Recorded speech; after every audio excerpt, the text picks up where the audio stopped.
अन्नदाता पर फरी आवी मावठानी घात। मजबूत पश्चिमी विक्षेप आवવાની શક્યતા। ગુજરાતના વાતાવરણમાં આવશે પલટો। કમોસમી વરસાદને લઈ અંબાલાલ પટેલની આગાહી। 26 થી 29 માર્ચ સુધી માવઠાનો ખતરો તોડાઈ રહ્યો છે। ઉત્તર અને મધ્ય ગુજરાતમાં માવઠું થઈ શકે છે। પશ્ચિમ સૌરાષ્ટ્રમાં વરસાદ પડવાની શક્યતા। પવનની ગતિમાં વધારો થવાનું અનુમાન।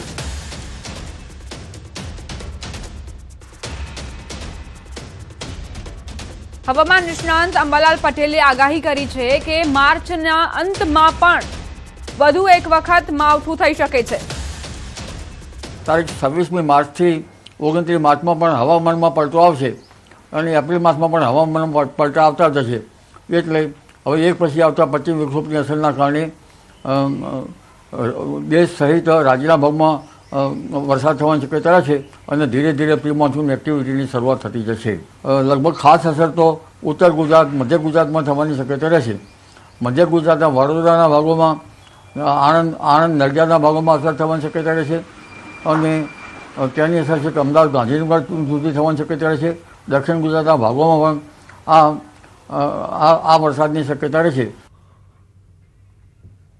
તો ઉત્તર અને મધ્ય ગુજરાતમાં માવઠું થઈ શકે છે તેવી આગાહી વ્યક્ત કરવામાં આવી છે। પશ્ચિમ સૌરાષ્ટ્રમાં પણ વરસાદ વરસી શકે છે। માવઠું ક્યાં ક્યાં વરસશે તેની પણ જાણકારી તમને આપી દઈએ। ગુજરાતમાં વરસાદની આગાહી છે। બીજી તરફ મણિપુરમાં વરસાદ ખાબક્યો છે। દિલ્હીમાં પણ વરસાદી વાતાવરણ જોવા મળ્યું છે। કમોસમી વરસાદ ખાબક્યો છે જેના કારણે લોકોને રસ્તા પરથી પસાર થતા મુશ્કેલીનો સામનો કરવો પડી રહ્યો હતો। ઉનાળા દરમિયાન આ પ્રકારની તસવીરો સામે આવી છે। મણિપુરમાં આકાશમાં કાળા ડિબાંગ વાદળો ઘેરાયા છે। બીજી તરફ દિલ્હીમાં પણ વરસાદ વરસ્યો। ગુજરાતમાં વરસાદની આગાહી કરવામાં આવી છે। કમોસમી વરસાદ માટે ગુજરાતવાસીઓને પણ તૈયાર રહેવું પડશે। 18 અને 19 તારીખે આ માવઠું વરસી શકે છે।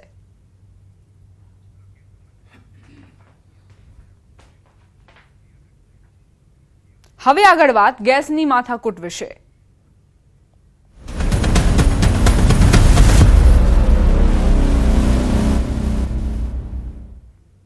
મધ્ય એશિયાના દેશોમાં ચાલી રહેલા યુદ્ધની અસર હવે પાણીની બોટલના બજાર પર પણ જોવા મળી રહી છે।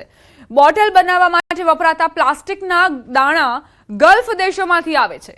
યુદ્ધ પહેલા 1 કિલો દાણાનો ભાવ લગભગ 100 રૂપિયા હતો જે હાલમાં 200 સુધી પહોંચી ગયો છે અને બજારમાં દાણાની અછત પણ સર્જાઈ છે। પરિણામે પાણીની બોટલની ઉત્પાદન કિંમત વધી ગઈ છે અને આવનારા દિવસોમાં પાણીની બોટલ મોંઘી થવાની શક્યતા છે। રાજકોટમાં લગભગ 20 જેટલા મોટા પ્લાન્ટ છે જેમાંથી કેટલાક રો મટીરીયલના ભાવે બંધ છે। આ પરિસ્થિતિથી પાણીના વ્યવસાય સાથે જોડાયેલા અનેક લોકોની રોજીરોટી પર પણ અસર થવાની ભીતિ છે।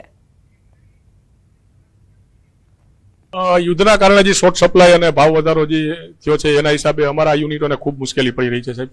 અને હજી આવતા દિવસોમાં આના પરિસ્થિતિ રહી તો હજી આનાથી પણ વધારે ભાવ વધારો કરવો પડે મેન્યુફેક્ચરને એવી નોબત આવી રહી છે। જોઈએ તો એ હજી લાંબુ ચાલે તો 1 લીટર વાળી 80 થી 90 રૂપિયા સુધી અમારા ડીલરોને દેવી પડે એવી અમારી નોબત આવી ગઈ છે સાહેબ। રો મટીરિયલમાં અત્યારે પેલા કરતા સમજો ને ડબલ ભાવ વધારો થઈ ગયો છે સાહેબ।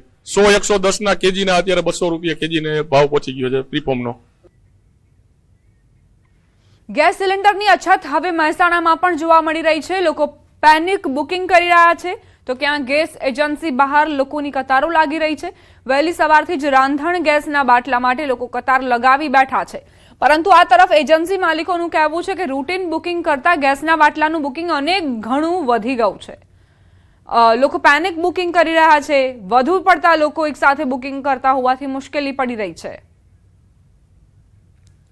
લોકો દોડીને ગભરાટમાં અહીંયા આવી જાય છે। પેનિક બુકિંગ બહુ થયું છે જેને ખરેખર જરૂર નથી એ લોકો બી દોડીને આવી ગયા છે। એમને એમ ગભરાટ થઈ ગયો છે કે ભાઈ સિલિન્ડર મળવા નથી પણ એકચ્યુઅલી અમારી જોડે જે 3 ટ્રક છે એમાં 1100 જેવા સિલિન્ડર અમે લાવીએ છીએ। હમણાં ગઈકાલે અમારે 1510 સિલિન્ડરનો સ્ટોક હતો એમાંથી 1400 સિલિન્ડરનું ડિલિવરી કરી છે અમે। એટલે પૂરતા પ્રમાણમાં અમે ડિલિવરી કરી શકીએ છીએ પણ જે સ્ટોક છે એનાથી વધારે લોકો આવી જાય છે એટલે અમે કરી નથી જ શકવાના। મિડલ ઈસ્ટમાં સર્જાયેલી અસ્થિર પરિસ્થિતિના કારણે અમદાવાદના કેટરિંગ વ્યવસાય પર ગંભીર સંકટ તોડાઈ રહ્યું છે જેમાં પણ કમર્શિયલ ગેસ સિલિન્ડરની ભારે અછત સર્જાતા સંચાલકો વિકટ સ્થિતિમાં મુકાયા છે। આગામી લગ્નની સિઝન પૂર્વે જ ગેસ ન મળવાના કારણે કેટરિંગ સાથે જોડાયેલા લોકોએ ફરજિયાતપણે લાકડાનો ઉપયોગ શરૂ કરવો પડ્યો છે। જો આ સ્થિતિ લાંબો સમય યથાવત રહેશે તો મોંઘવારી અને અછતના કારણે લગ્ન પ્રસંગના ઓર્ડર કેન્સલ કરવા પડે તેવી પણ ભીતિ સેવાઈ રહી છે, જેના કારણે સરકાર વહેલી તકે પૂરતા પ્રમાણમાં ગેસ સિલિન્ડર મળી રહે તેવી વ્યવસ્થા કરે એવી માંગ ઉઠી છે. મિડલ ઇસ્ટમાં ઊભી થયેલી તણાવભરી પરિસ્થિતિને લઈને ગુજરાતમાં પણ અસર જોવા મળી રહી છે. ખાસ કરીને કેટરિંગ સાથે જોડાયેલા લોકો છે તેની કફોડી સ્થિતિ થઈ છે, કારણ કે લગ્ન સિઝન આવનાર સમયમાં આવી રહી છે. તેની પહેલા આ પ્રકારની જો તંગી જોવા મળે સિલિન્ડર ઉપર તો ચોક્કસપણે એ વ્યવસાય ઉપર પણ સૌથી મોટી અસર જોવા મળે. જોડાયા છે કેટરિંગ સાથે જોડાયેલા ભૂપેશભાઈ, જે નીલકંઠ જે કેટરિંગ છે તેના માલિક પણ છે. ભૂપેશભાઈ, જે તણાવની સ્થિતિ ઊભી થઈ રહી છે, હાલ શું પરિસ્થિતિ આપણે જોવા મળી છે કેટરિંગ વ્યવસાયને લઈને? જે સિલિન્ડરો છે ગેસના, કારણ કે મુખ્ય પાર્ટ હોય છે તમારા વ્યવસાયને લઈને, શું સ્થિતિ છે અને કઈ પ્રકારની તકલીફો પડી રહી છે અત્યારે? હું આપના માધ્યમથી જણાવવા માંગુ છું કે હાલમાં હોળી પછીના જે લગ્ન નીકળતા હોય એમાં લોકોને ખૂબ તકલીફ પડી રહી છે, અને ગેસ સિલિન્ડરને લીધે ઓર્ડર પણ આપણે લેતા વિચાર કરવો પડે. ગ્રાહકોને હજુ એસ્ટિમેટ નથી આપી રહ્યા લગ્નના, કારણ કે બાટલાની સ્થિતિ એવી છે. આઉટડોર જવું પડે છે ત્યારે બહુ તકલીફ પડે છે. ઇસ્ટેજ જગ્યાઓ તો લાકડાનો યુઝ કરીને અમે ચલાવી લઈએ, પણ આઉટડોરમાં લાકડા વપરાતા નથી. ક્યાં લઈ લઈને ફરવાનું એ લોકોને? તો આ ધંધા ઉપર બી અસર પડી રહી છે, અને પૂરા ભારતમાં જે અત્યારે જે તકલીફ છે કેટરિંગ વિષયમાં, જેને તકલીફ છે હોટલવાળા છે, કેટરિંગવાળા છે, બધાને તકલીફ આવી રીતે આવી રહી છે. સરકારશ્રીને વિનંતી કરીએ કે ભાઈ આ નાના વેપારીઓને જે કેટરિંગ્સવાળા હોય એમને કંઈક સહાય કરી આપે, એમનો કંઈક બંદોબસ્ત કરીને એમને કંઈક સપોર્ટ કરે તો વધારે સારું રહેશે. ચોક્કસ આપ જોઈ શકો છો, આ હતા ભૂપેશભાઈ પ્રજાપતિ. તેઓ કેટરિંગ જોડાયેલા છે. તો સ્પષ્ટપણે માની રહ્યા છે કે સરકારે હવે મધ્યસ્થી કરવી જોઈએ, અને જે ખાણીપીણી એકમો છે તે એકમોને સિલિન્ડર મળી રહે તે પ્રકારની વ્યવસ્થા કરે. પ્રણવ પટેલનો અહેવાલ, ન્યૂઝ 18 અમદાવાદ. ઈરાન ઇઝરાયલ યુદ્ધના કારણે સર્જાયેલી ગેસની અછત હવે મોરબીના સિરામિક ઉદ્યોગ પર ભારે પડી રહી છે.